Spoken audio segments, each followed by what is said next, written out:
শ্রদ্ধার সঙ্গে স্মরণ করছি সেই সমস্ত বাংলার সূর্য সন্তানদের যারা এদেশকে ফ্যাসিবাদ মুক্ত করার জন্য, জুলুম মুক্ত করার জন্য তাদের মূল্যবান প্রাণ বিসর্জন দিয়ে আমাদের জুলাই মাসের অভ্যুত্থানকে সফল করেছিলেন।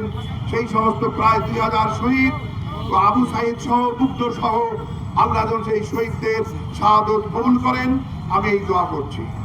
আমরা আল্লাহর কাছে প্রার্থনা করছি সেই 30,000 অঙ্গহারা আহত জুলাই যোদ্ধাদেরকে, যাদের ত্যাগের কারণে এই বিপ্লব, এই অভ্যুত্থান সফল হয়েছে।